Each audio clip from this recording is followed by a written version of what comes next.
आदरणीय नामदार महोदयांनी हा संकल्प हाती घेतला होता। ह्याच्यात कोणताही शासनाचा निधी नाही आहे। ह्याच्यात CSR फंड असेल किंवा वैयक्तिक फाउंडेशनची मदत असेल, मित्र परिवाराची मदत असेल, या मदतीच्या माध्यमातून आपण धरणगाव तालुक्यातील 420 नाला खोलीकरण करणार आहोत।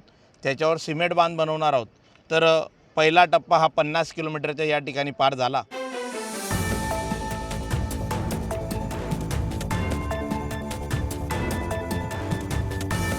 1000 हेक्टरच्या वरती या ठिकाणी शेती जी आहे ती ओलाईत खाली येणार आहे।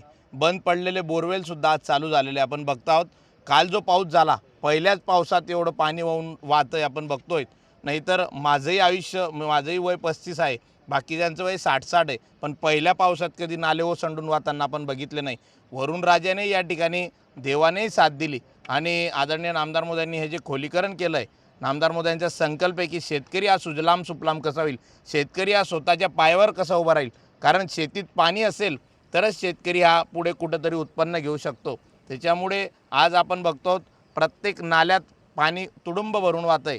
आपल्याला या ठिकाणी प्रतिक्रियाच्या माध्यमातून सांगितलं की जर आपण या ठिकाणी खोलीकरण केलं नसतं तर ज्या आदिवासी वस्ती या नदीकाठ किंवा नाल्या काठाला असता त्या आदिवासी वस्तीत पाणी गेलं असतं। म्हणजे नामदार महोदयांनी फक्त शेतकऱ्याचा विचार केला नाही तर गरीब हिताचाही विचार केला। गरिबाच्या घरात जर पाणी घुसलं असतं तर आज त्याचा संसार उद्ध्वस्त झाला असता आणि हेच पाणी जर नाल्यात गेलं आणि आपल्याच शेतात थांबवलं तर शेतकरी हा सुजलाम सुफलाम होईल। नामदार महोदयांचा संकल्प आहे की नदीत जाणारं पाणी, आपलं पाणी आपणच राखून ठेवावं आणि आपलं पाणी जर आपण राखून ठेवलं तर नक्कीच आज शेतकरी बागायतकडे जाण्यासाठी सुरुवात होईल। पहिली सुरुवात या 1000 हेक्टरमध्ये हे शेती 100% बागायत होणार।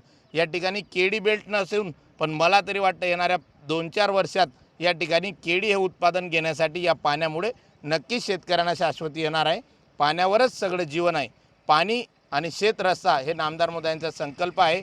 तो नक्कीच आम्ही मित्रपरिवार असेल, कार्यकर्ते असेल यांच्या जोरावर धरणगाव तालुक्यात जळगाव ग्रामीण मतदारसंघात करत आहोत। साधारण कोणत्या गावामध्ये आता नाला खोलीकरणाचं पाणी उडून वाढतं? आता आपण पत्राड असेल, धार असेल, शेरी असेल, खामखेडा, अंजनविरा, जुरखेडा, निमखेडा असे 31 गावं या ठिकाणी आहेत।